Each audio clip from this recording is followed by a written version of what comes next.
ఆ బాధితురాలి యొక్క భర్త అంటే ఆ బాధితులు రోడ్డు పక్కన ఒక బోరు వేసుకున్నారు. 15 సంవత్సరాల క్రితం బోర్ను వాడుకుంటున్నారు. ఈ మధ్యన రిపేర్ వస్తే దాన్ని చేసి రిపేర్ చేసుకుంటుంటే ఈ తెలుగుదేశానికి సంబంధించినటువంటి వ్యక్తి కార్యదర్శి, ప్రధాన కార్యదర్శి, ఆ పార్టీ డివిజన్కి ప్రధాన కార్యదర్శి అయినటువంటి మల్లెల మూర్తి వెళ్ళి అటకాయించాడు. ఎందుకు అటకాయించామని అడిగాడు. అడిగితే ఆయన చెప్పిన మాటే, బాధితుల యొక్క భర్త చెప్పిన మాట, క్యాష్ కొట్టు పని చేసుకోమని చెప్పాడు. నేను క్యాష్ కొట్టను అన్నాడు. కొట్టనన్న తర్వాత వెళ్ళి మున్సిపాలిటీలో కంప్లైంట్ చేశాడు. మున్సిపాలిటీ వాళ్ళు వచ్చారు, తీసుకొచ్చారు అతన్ని. వచ్చిన తర్వాత వీళ్ళు వెళ్ళి అడ్డగించారు మున్సిపాలిటీ వాళ్ళు తీస్తుంటే. ఆ సందర్భంలో మూర్తి ఇప్పుడు బాధితురాలైనటువంటి మహిళని ఇష్టం వచ్చాడు కొట్టాడు, కొడుకును కొట్టాడు. కొట్టిన తర్వాత ఆ రోజు సాయంత్రం అంటే 15వ తారీఖు సాయంత్రం పోలీస్ స్టేషన్కి వెళ్ళారు.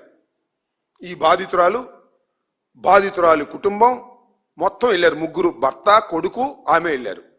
చేతికి గాయాలైనవి చూపించారు. చేతికి గాయాలైనవి అండి, కేసు పెట్టండి అని. ఆగండి, మీరు ఆగండి. వెళ్ళి ఆసుపత్రికి వెళ్ళమన్నారు.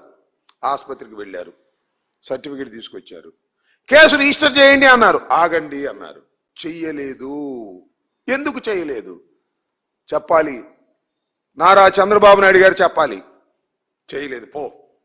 తర్వాత ఏం చేశారండి పాపం ఆ భర్త ఏం చేశాడంటే, సరే ఇంటికి వెళ్ళండి మీరు, నేను పోలీస్ స్టేషన్లో ఉంటాను, పోలీసులు ఇంకా రాలేదని ఆ భార్యని కూతురుని ఇంటికి పంపించాడు. అప్పుడు వచ్చాడు మూర్తి మళ్ళా ఒక అవతారంతో. కొంతమందిని వెంట పెట్టుకొచ్చాడు. దానిలో ట్రాన్స్జెండర్స్ ఉన్నారు. తీసుకొచ్చి భర్త పోలీస్ స్టేషన్లో ఉండగా, పోలీస్ స్టేషన్లో కేసు రిజిస్టర్ చేయమని భర్త అక్కడ కూర్చుని ఉండగా, ఎరా పోలీస్ స్టేషన్లో కేసు పెడతావా, నేను తెలుగుదేశం వాడిని, నువ్వు పోలీస్ స్టేషన్లో కేసు పెడితే కేసు రిజిస్టర్ చేస్తారా, చూస్తా అని ఆ ట్రాన్స్జెండర్స్ సహాయంతో 9 మంది ఆమె మీద దాడి చేశారు. విచ్చలవిడిగా కొట్టారు. కొట్టారు, పో. బట్టలు కూడా తీసేశారు. టోటల్గా వివస్త్రం చేశారు. అవన్నీ చూపించకూడదు, నేను చూపించను. సోషల్ మీడియాలో భయంకరంగా వస్తున్నాయి, వైరల్ అవుతున్నాయి. విచ్చలవిడిగా బట్టలు ఊడదీసి నడి రోడ్డు మీద కూర్చోబెట్టారు. ఇప్పుడు మహాభారతంలో విన్నాం, వివస్త్రం చేశారు. అది కూడా పూర్తిగా కృష్ణుడు వచ్చి అడ్డుకున్నాడు. కానీ ఇక్కడ ఎవరు అడ్డుకోలా. కొడుకు అడ్డుకుంటే కొడుకు లాగేశారు, కొడుకును కొట్టారు, ఆమెను కొట్టారు. ఏం చేయాలి? ఇది ఏం జరుగుతుంది రాష్ట్రంలో? చంద్రబాబు నాయుడు గారు చెప్తున్నాడు, హామీ ఇస్తున్నాడు, మళ్ళా హామీ ఇస్తున్నాడంట, మహిళలకు ఏమన్నా జరిగితే ఊరుకోను అని. జరిగిందే. ఏం చేశాం? వెళ్ళారు, మళ్ళీ వెళ్ళారు. పాపం బావురుమంట ఆ పోలీస్ స్టేషన్లో ఉన్నటువంటి భర్త వచ్చి ఈ సంఘటన తెలుసుకొని వీళ్ళని తీసుకెళ్ళాడు. కేసు రిజిస్టర్ చేయండి అన్నారు, కంప్లైంట్ ఇవ్వండి అన్నారు. 1 గంట దాకా కంప్లైంట్ రాస్తానే ఉన్నారు. 1 గంట కూడా కేసు రిజిస్టర్ చేయలే. పొద్దున్న ఎమ్మెల్యే గారి దగ్గరికి వెళ్ళారు. అమ్మా నువ్వు మహిళవి, ఇలాంటి ఘోరం జరిగింది అంటే ఆగండి అంది. ఆగారు.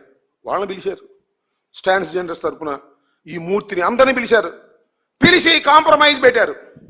కాలా. పంచాయతీ చేశారు, కాలా. కేసు రిజిస్టర్ అయిందా? కాలా. ఎందుకంటే ఎమ్మెల్యే గారు చెప్పింది కేసు రిజిస్టర్ చేయరు. చివరికి మధ్యాహ్నానికి అనుకుంటాను, మధ్యాహ్నానికో 11 గంటలకో రాజీ పడం పొమ్మంటే అప్పుడు కేసు నామినల్గా రిజిస్టర్ చేశారు.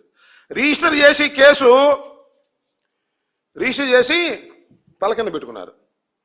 8వ తారీఖున 16వ తారీఖున కేసు అయితే రిజిస్టర్ చేశారు. కనీసమైనటువంటి సెక్షన్లు కూడా సరిగా వేయకోకుండా కేసు రిజిస్టర్ చేసి తల కింద పెట్టుకు పడుకున్నారు. 16 అట్ట గడిచిపోయింది. 17వ తారీఖు ఆ నోట తెలిసింది.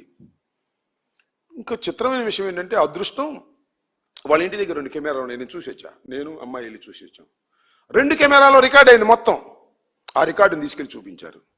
అమ్మో ఇది కొంప మునిగిపోయే వ్యవహారం, ఇంకేముంది, ఈ వైఎస్ఆర్సీపీ ఇంటర్ఫీర్ అయిపోద్ది, మహిళా సంఘాలు వచ్చేస్తాయి అని అప్పుడు మేలుకున్నారండి చంద్రబాబు నాయుడు గారును మన అక్కడ లోకల్ ఎమ్మెల్యే గారు ఇది జరిగింది 15వ తారీఖున అయితే ఆమె దృష్టికి వస్తే 17వ తారీఖున ముందు జాగ్రత్త చర్యగా ఒక లెటర్ రిలీజ్ చేసింది పాపం ఎమ్మెల్యే గారు. వాడు మా పార్టీయే, వాడిని సస్పెండ్ చేసేస్తున్నాం, మహిళల మీద చేస్తే ఊరుకుంటావా?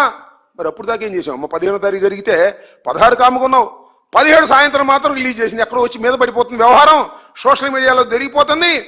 ఇక ఇది ప్రమాదాన్ని తెచ్చిపెడుతుంది అనేది అప్పుడు మాత్రం మేల్కొని ఈ కాగితం రిలీజ్ చేసి చేతులు దులిపేసుకుందాం అనేటువంటి ప్రయత్నం చేస్తున్నారు.